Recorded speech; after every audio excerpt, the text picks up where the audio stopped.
ఉన్నటువంటి వ్యక్తి. Praise Lord. అన్ని ఒంటెలు ఉన్నాయి, గాడిదలు ఉన్నాయి, గొర్రెలు ఉన్నాయి, మేకలు ఉన్నాయి, సమస్తం వెండి బంగారం రాగి ఎత్తడి కంచు అన్ని ఉన్నాయి. బహుమంది పని వాళ్ళు కలిగి బాగా ఉన్నత స్థితిలో ఉన్నాడు. ఎందుకు? దేవుని యందు భయభక్తులు కలిగి ఉన్నాడు కాబట్టి. Praise lord. హల్లెలూయా. మనం ఇప్పుడు ఎలా ఉన్నాం? దేవుని యందు భయభక్తులు కలిగి ఉన్నాం.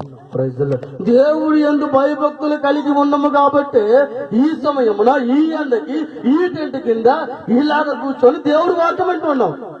Praise lord. హల్లెలూయా.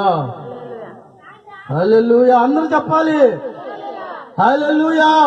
హల్లెలూయా అంటే దేవునికి మహిమ కలుగును గాక. ఇప్పుడు మనం అందరం ఎక్కడికి వచ్చాం? దేవుణ్ణి మహిమపరచడానికి వచ్చాం. Praise lord.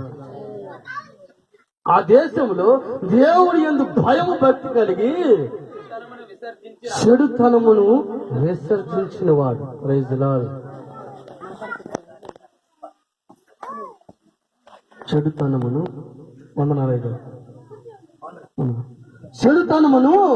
విసర్జించిన వాడు. చెడుతనమును విసర్జించి దేవుని యందు భయభక్తులు కలిగి ఆ దేశంలో ఉన్నత స్థితిలో ఉండి దేవుని రెక్కల కింద ఉన్నటువంటి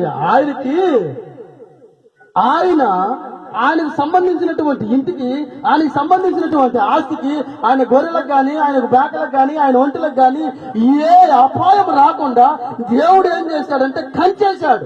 ఎందుకు చేశాడంటే ఆయనకు కలిగినటువంటి ఆస్తి అన్నిటికీ శ్రమలు రాకుండా ఉండటానికి. Praise lord.